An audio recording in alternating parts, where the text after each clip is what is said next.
We have a 4-year-old boy together, and Tom and I have been married for 5 years. He was an undergraduate, and I was completing my master's degree when we first met in graduate school. I quit my job after getting married, but I had to go back to work when our baby was 6 months old, since Tom's salary wasn't enough to support the three of us. Many arguments resulted from that choice, since Tom believed it was disrespectful to him in some way.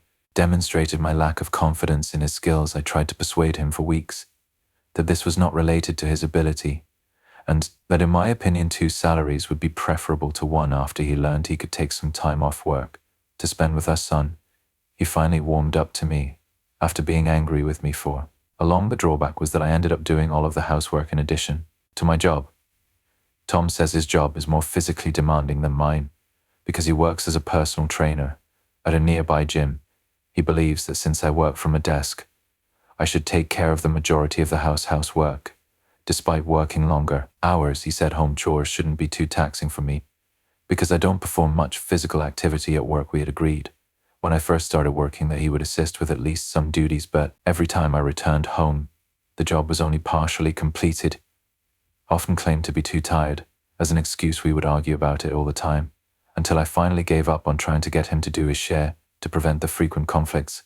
Started taking care of everything myself. I started smoking because I was so stressed out. Tom also made fun of me for this, claiming that I was merely attempting to flaunt my level of stress in addition to enduring Tom's constant criticism of my poor cooking, which was mostly his fault because he never assisted with meal preparation, and I had to juggle everything between work, other responsibilities. I had been living like this for the past few years, knowing that leaving would have an effect on our son's life.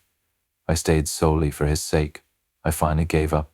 Hired a maid last year, covering her money out of pocket. Tom continued to make fun of me because he believed it was a reflection of my poor housekeeping abilities. He was often contrasting me with his mother, his aunts, and other women he knew who had no trouble juggling work at home. He would simply laugh it off and tell me to calm down because it was only a joke, even though I would counter that these women most likely had supporting husbands. I would be much more enraged by that we would occasionally have fun together. The times he would irritate me were what I remembered, and I had been thinking about getting a divorce for a while when Tom brought his ex-girlfriend Lucy, 28, home for supper last week. I finally lost it. His high school girlfriend Lucy, and he dated for nearly 6 years before splitting up because they were attending different universities. The first time he saw her was at the grocery store. She had just moved into our area, had asked her over for supper without even asking me. Even after our marriage, Tom's friends would frequently bring her up and make fun of him for it, so I knew these two were quite the item in high school. However, that didn't prepare me for his overly pleasant and flirtatious behavior during dinner. He was clearly attempting to irritate me, and it was succeeding. That was the 2nd strike. Then the 3rd strike, he began making jokes about what a messy housewife I would be. How fortunate I was to have my career as a justification, otherwise he wouldn't be able to explain to any of my guests why I'm such a bad cook. Because Lucy is a stay-at-home mother of 2 girls, he continued making jokes about how much better she was at everything than I was. He joked that I would never be caught doing anything like that, after telling me that Lucy was actually at the grocery store purchasing ingredients for a French dish she ended to prepare for her husband. It made them both laugh a lot.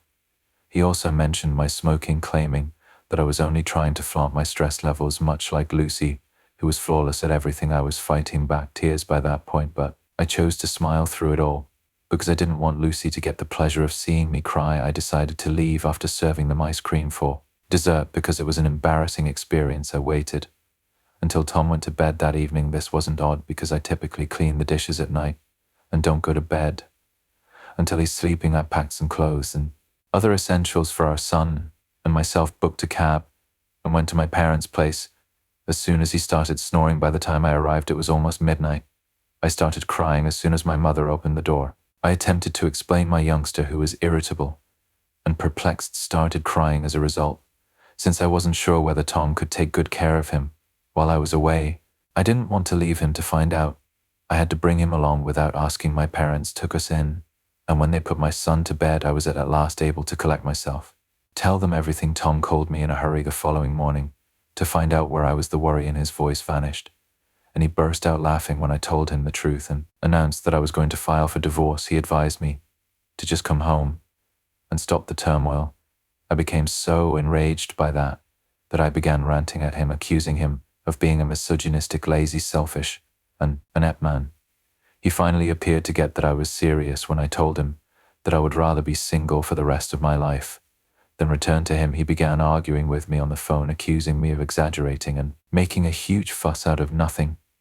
Rather than offering an apology, he asserted that there was no need to take things personally, and that his jokes were merely an attempt to lighten the atmosphere around Lucy. The problem is that his jokes weren't hilarious, they were nasty, cruel, especially considering that I was already making every effort. Every day he simply continued to test my limits. He began acting like the victim when he realized that this was more than just a joke, saying that I had been plotting my departure for some time, and that this was the final straw. Currently, all of our friends are texting me to tell me that I should prioritize our family over myself, not allow a few dumb jokes to ruin our marriage.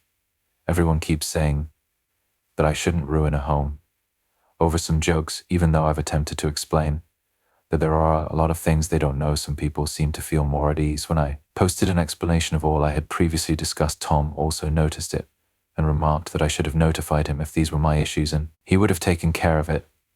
I've been telling him these things for years, but it hasn't changed, so it's absurd. I just finished, and it felt like I was speaking to a wall. But following that post, he began to insist that he only needed one final shot to make it work, and that he would change and get better.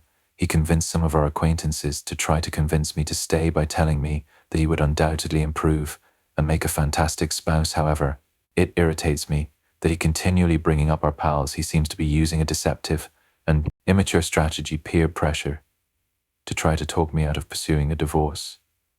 Over the past few years, I've given him numerous opportunities to get better. He's never done so. I don't think he's capable of changing anymore.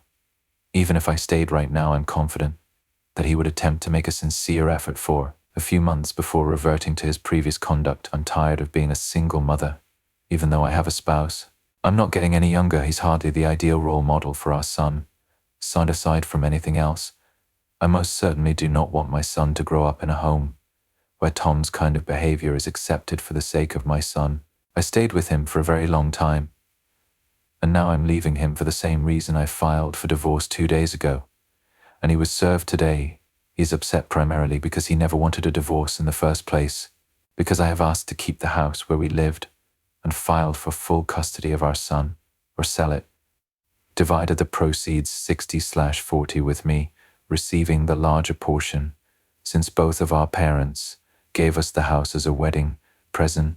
I believe it is only just that I keep it, or that we divide the proceeds from its sale, because of all the labor and effort I've put in over the past few years, working full-time, raising my son, handling all home chores without his assistance. I feel that I should be given the greater part. One, believe the petition is quite reasonable, because I'm not even asking for alimony, even though I want a divorce. Tom claims I'm being unfair and that I shouldn't have asked for full custody, because our son is equally his and mine, which is reasonable, but I don't believe he's capable of being a father. He may still see his son whenever he wants to. I haven't attempted to take away his visiting privileges. He simply does not have him on a full-time basis. After I was served, he called and said I was being crazy and that this was a terrible overreaction. He claimed that since I was requesting full custody in the house, he already didn't agree with the divorce. Had good reason to think I was being irrational. It was really embarrassing when he broke down in tears on the other end, when I stated that I had thought a lot about it and that it hadn't been easy for me either. It's very clear from everything I've written that Tom isn't a particularly emotional person, so his breakdown is a huge issue. He was crying and told me very dramatically that he had taken everything for granted because he never thought he could bear to lose me one day. He pleaded with me to give him one final opportunity to demonstrate his ability to be a wonderful father and husband. I had to let him know that my decision was definite and that he had come to the realization a bit too late. Even though it was really difficult for me to do so, I couldn't simply return to the life. It was strange, uncomfortable for me to have to stay on the phone and try to comfort him for the following several minutes.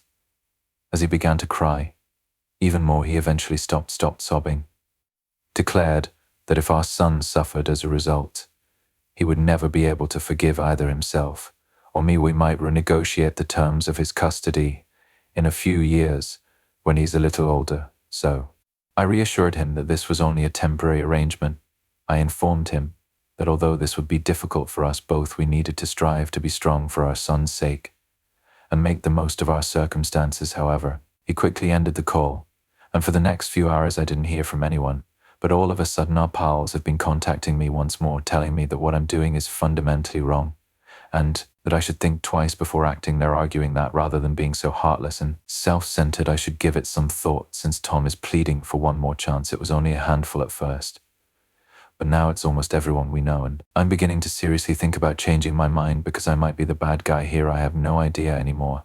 Since my husband doesn't assist me, am I the jerk for requesting a divorce? Full custody of our son. Hello. Following a very hectic week, I'm back with an update. My lawyer and I've been getting ready for the talks for the divorce settlement and custody dispute. Tom, I will first meet with the mediator appointed by the court. The actual divorce process doesn't worry me too much, but I'm quite anxious about the custody dispute. Everyone keeps saying that my desire for full custody is absurd, but they don't see the big picture. Our son spends more time with me and always has, so I know he favors me. We all know that's not how kids operate, but Tom has always attempted to build a relationship with our son, just on his terms. Observing Tom's abrupt change into a worried father has been one of the most annoying aspects of the previous week. He has been making false claims on social media about how much he misses his son and how unfair it is that he is unable to see him. He hasn't attempted, but he is welcome to come at any time. These posts have been reposted by a number of mutual acquaintances who have added their own remarks about what a loving parent he is. The truth is very different. Even our son's daily schedule, preferred meals, allergies are unknown to Tom.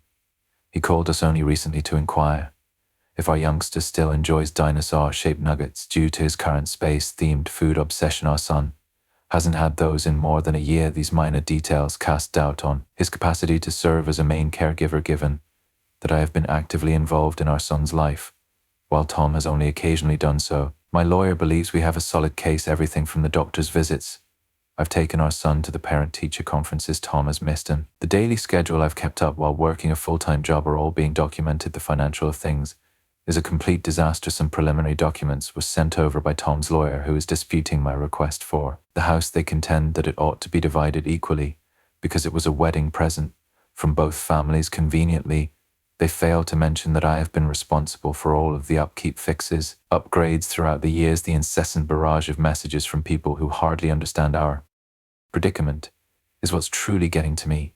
Even some of Tom's gym patrons have contacted me to express their sadness, to tell me what a wonderful man he has always been. They seem to be living in a different universe, where having a charming personality at work inevitably translates into being a good spouse. Father, my mother-in-law's response has been the most unexpected development.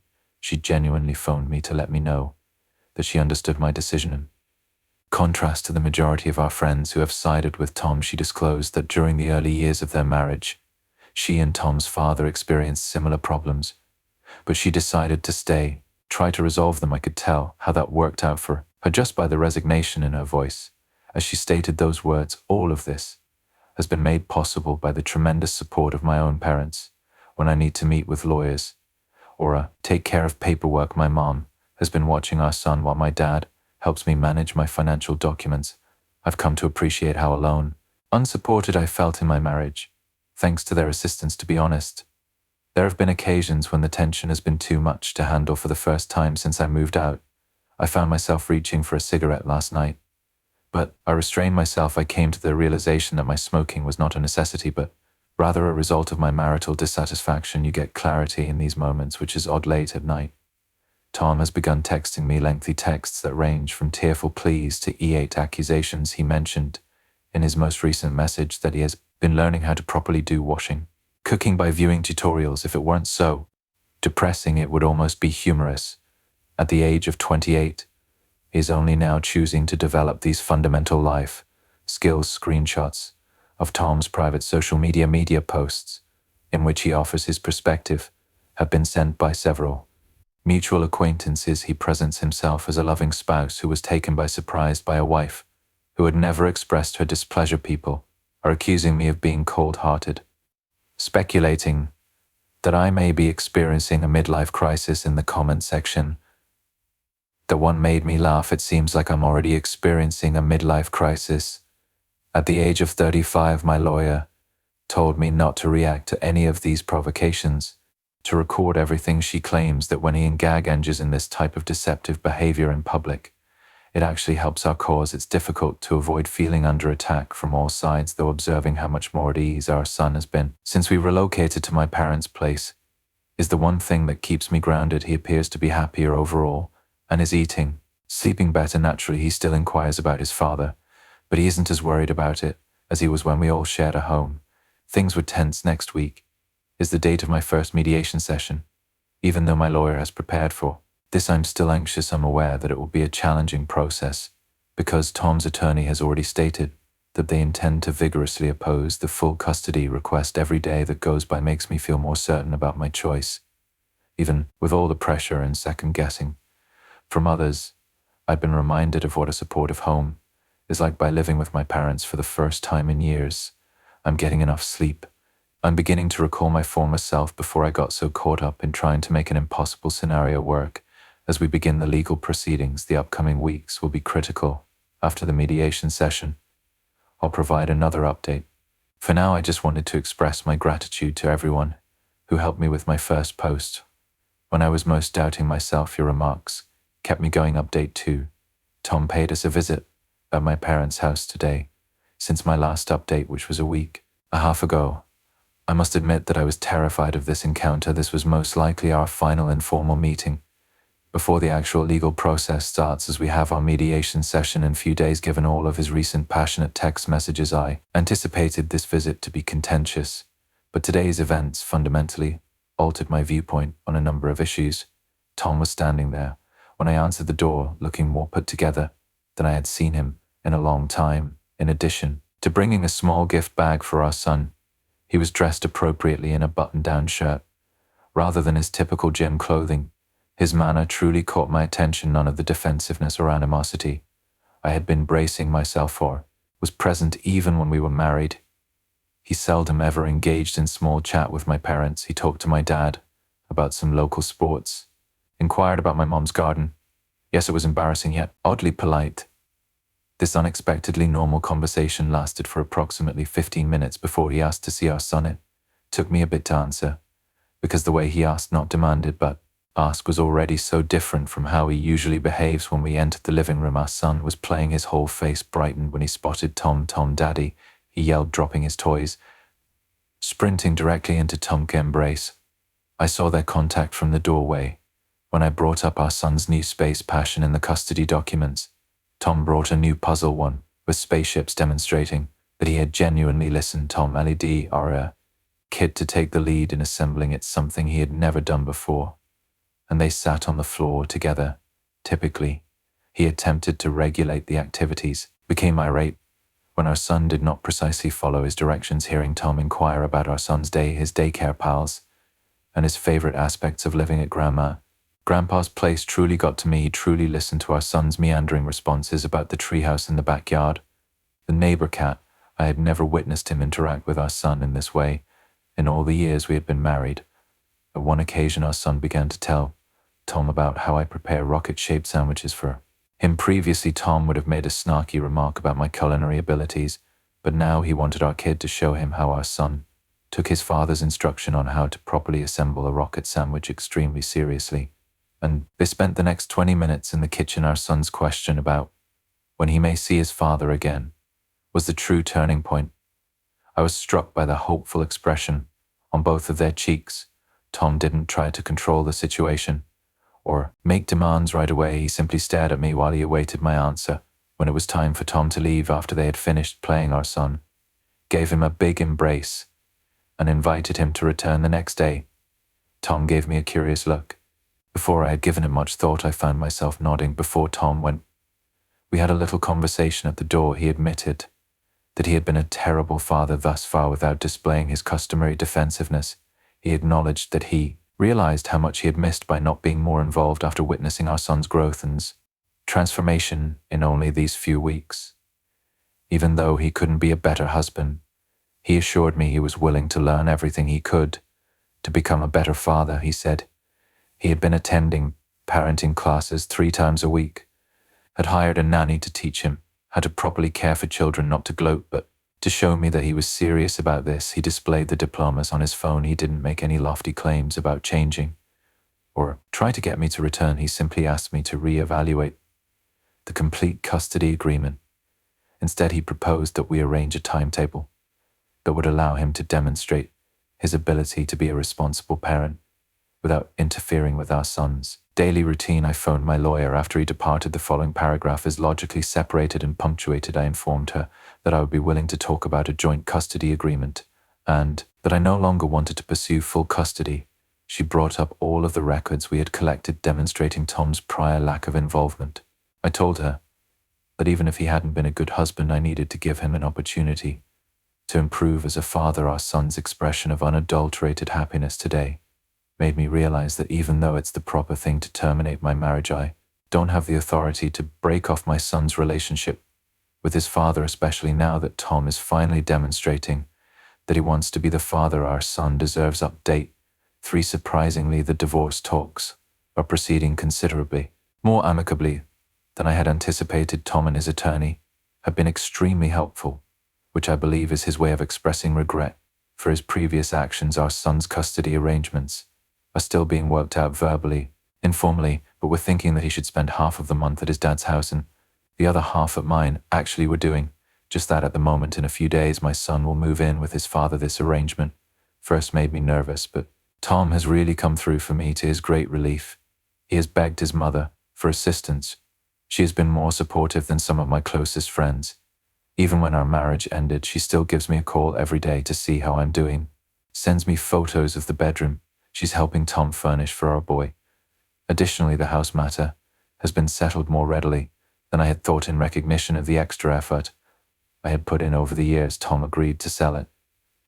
Divide the revenues 55 to 45 in my favor. This solution was actually proposed by his attorney, demonstrating their sincere desire to be fair. In addition, Tom has taken a co-parenting course which was suggested by the mediator, but not necessary, through our new co-parenting app, which allows us to manage appointments, calendars, and our son's activities without having to speak to each other directly. He has been updating me on his progress. The way Tom manages our son's space period has been the most unexpected development. His apartment spare room has been converted into a miniature planetarium complete with ceiling-mounted glow in the dark stars. In order to maintain continuity between houses, he asked me for our son's nighttime ritual, which he has been practicing with his mother, since neither of us believes that a 2-period without seeing either parent is healthy for our son.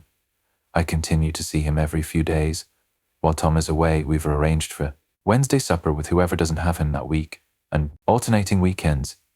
Instead of rehashing our marital problems, the mediation sessions have been fruitful, since they have focused on realistic co-parenting techniques regarding managing school schedules, healthcare decisions, holiday plans. Tom has been actively engaging, taking notes, and posing pertinent questions. No more conflict on social media or late-night text. We've set clear contact boundaries. Our lawyers are lawyers. The co-parenting app handle everything. In a last update, Tom willingly removed all of his earlier posts regarding our predicament, said that we are resolving the matter in private for the sake of our son.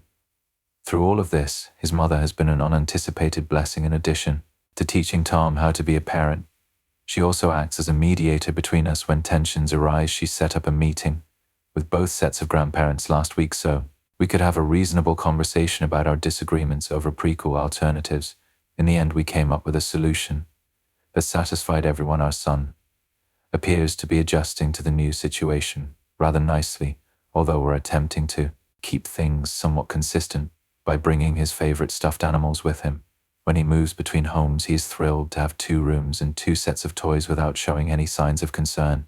He stopped asking when we were returning home and instead talked about mommy's and daddy's houses. Our lawyers are taking care of the financial matters expertly, with explicit instructions on how much each of us will pay, how the funds may be utilized. We are creating a joint account, especially for our son's costs. Tom proposed this on his own because he wanted to make sure that our financial obligations as co-parents were transparent. We have a thorough parenting plan that addresses everything from medical choices to education. Even instructions on how to manage future relationships have been included, such as meeting any possible new partners before presenting them to our kid. I am aware that there are still obstacles in our way. This is only the start of our co-parenting adventure. There will surely be setbacks, however. For the first time since it all started, I have genuine hope that we will be able to prioritize our son's needs, cooperate as parents. Even if we are unable to cooperate, a spouse is the most important thing is that my son is happier than I have seen him in months, both Tom and I now realize that letting go of the previous hurts is less essential than becoming good co-parents. I'm glad we were able to come to an agreement that prioritizes our son's welfare, while still enabling us to have deep connections with him. Appreciate all of your help and guidance during this trip. When I was having self-doubt, your advice kept me going and helped me make choices that would benefit my son and myself. This community has been an amazing source of insight and strength.